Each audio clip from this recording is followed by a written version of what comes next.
I happen to know a school in this area at East Ridge. Sorry, not East Ridge. It's West Irondequoit High School. There is a social studies teacher there who is telling his students socialism is great.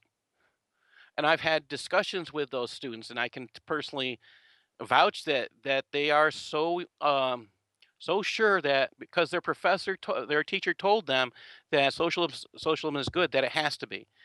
Uh, this is this is the scariest thing, to think that we're not combating the reality of we're not telling kids. If you're not telling kids the truth, I think you should get out of education, and I think you should be banned.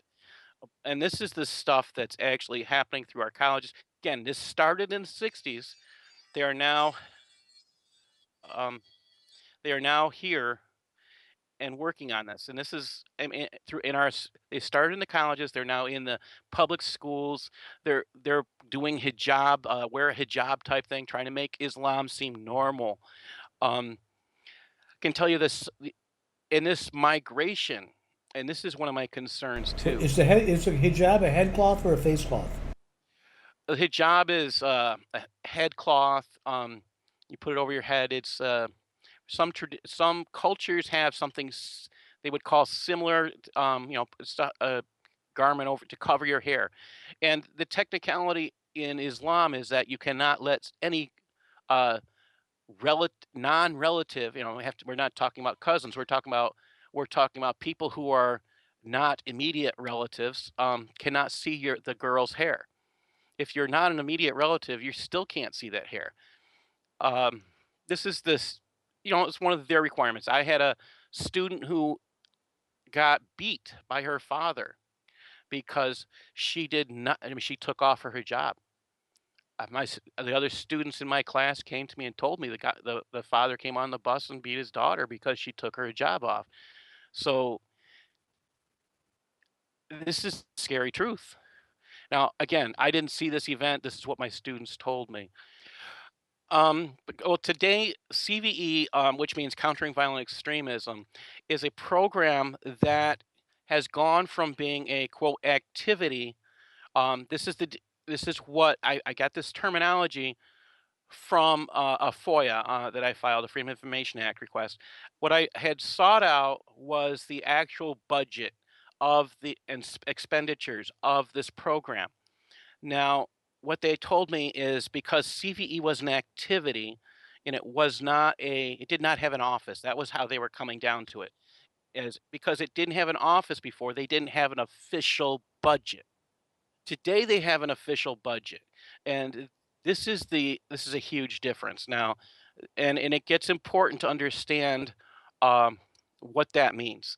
So today they have a budget and they can spend funds wherever they choose to. Um, you would think countering violent extremism would be targeting topics like Islamic terrorism. Sorry, they're not doing that.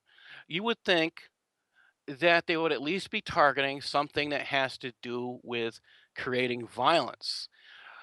Uh, that's not happening either. What they're doing is they're giving funds to through groups that what they were doing before was giving funds to groups like organizations like FEMA, and FEMA was saying, "Hey, if you think you're going to get attacked, you can send a thing to us saying you're a potential target, and we will fund you, making your place safer." So FEMA actually gave out awards to mosques and to uh, other organizations like CARE, which is Hamas in America, to put in videotapes and video recordings and like bunker type things around the front of so nobody can come and bomb them. Uh, this is the scary. The scary thing is these again. Islamic terrorism is what we're being attacked by. So what they're doing is they're spending money protecting those people who were actually helping those people who were coming from other countries and killing us. And this is the insanity of it. This is uh, the one organization down in Florida. There was run by a lawyer, and the funny thing about that is he is actually the guy who was defending the people in Gitmo. So wait a minute. This is just the insanity of it all. So they're getting 200,000 here, 50,000 there, 75,000 here, and this is going on current. I believe this program is still going on today. Currently, here's where they're spending the money, and this is the insanity of it all. Um, Again, this is from a FOIA I filed, and I just talked to the people last week. The day I put this out, I was on the phone. This article out was, the day before I was on the phone with the people in who in the Freedom of Information Act people, and they were talking about how what I'm trying to get with past information again was an activity. So here's the activities they think are important. Office of Civil Rights and Civil Liberties. They have allocated $217,265. Civil liberties. Well, wait a minute. How does that stop terrorism? How does that stop violent extremism? Civil rights. I don't see it. Office of Community Partnerships. $3,108,000. So this group has actually hired. This is where it gets interesting. A grandson of the Masul of the Muslim Brotherhood. Uh, David Galbitz wrote a book called Muslim Mafia, and he declared Jamal Berzinji as the Masul of the Muslim Mafia. His grandson, Zaki, is an assistant director of the Office of Community Partnerships. So they got a budget from CVE of $3 million. Okay. Federal Law Enforcement Training Center. Well, this makes sense. So you think they get a lot of money, right? They get the smallest amount. They get 57,000. It's actually 0.29. It's not even a whole percentage. 0.29 of what their budget is. Okay. Here's where this is one of the biggest amounts they sent out. $4 million. Now, again, we're trying to stop violent extremism. That's the goal of this, right? To science and technology. I'm a little confused on that one. How is science and technology going to stop violent extremism? We're going to drug people? Okay, like I said, FEMA. They were giving FEMA money. They're giving FEMA $1,550,000. Okay, again, that money, those monies are going to Muslim Brotherhood entities all around the United States. This is just insane. Section 543 grants. Okay, here's where the majority of it goes. $10 million. That's 50. It's almost 50. It's 49.97% of the budget. That's $10 million. That's just insane. Again, these And funds that's are going going where? to something called Section 543 grants. I have to do a little bit more research, and I'll be writing an article on that. Um, I have a request in on that already now. Um, Office of Partnership Engagement, 89,000. Okay, OPE works with the group that I was telling you before with Zaki, the Office of Community Partnerships. So again, they don't need the money, but they're getting it. Okay, analysis and operations. Okay, this is the money that's going to fund and run this organization. $654,000. Now, it gets even more interesting. This group was allotted $13 million. They spent 20 million, and that's for this year's budget. Wait, so you were telling me as a federal organization you can spend $7 million that you don't have? And this is the insanity of it.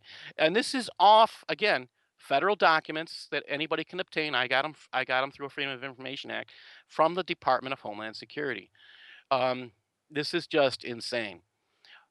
Here's another piece, and I just want to put out uh, Section 543. Here's what I have for 543. Are the purpose Section 543 grants are for the purpose of a countering violent extremism initiative to help states and local communities prepare for, prevent, and respond to emergency threats from violent extremism. Okay, so who are they funding? And believe it or not, they're funding mosques. Okay, Congress. You know who gets attacked? It's not the mosque. It's it the temples of the Jewish people are getting attacked. Anti-Semitism far outweighs any violent extremism on Muslims. So you're saying now that the office of the CVE is handing out huge money to mosques, allegedly for security, when in fact mosques may be the least attacked of all religious institutions. And on top of that, what they're discovering in Europe, we should be taking lessons on. And what they've been discovering in Europe is they are places that they are storing and caching weapons. Um, and they have been surprised at what they found. We're talking, I know what they have a much stricter gun law requirement over there. They are extremely strict. So, I mean, it's not like Texas where you can get just about anything you want, and you keep it in your home and you can protect yourself. Well, no, they got a hold of things like AK-47s, Kalishnikovs, um, grenades, and other things. And again, this was written. There are articles, several articles written on this, and unfortunately, it won't be written in American papers. Well, because you cannot say the words Islamic terrorism. The interesting part is some of this is written in unbelievably a good news source today on this. Russia Today. That still blows my mind that we're the fact that the Russians would have a better news source. Okay, I'm a child of the Cold War. It's very hard for me to accept. um, this is some really this is a whole bunch of insanity. Just want to say it says there's a part I didn't say here. It says I want you to understand that it's important to note how easily dispensable these funds are to any organization because Congress instructed that all funds under the CVE initiative shall be provided on a competitive basis.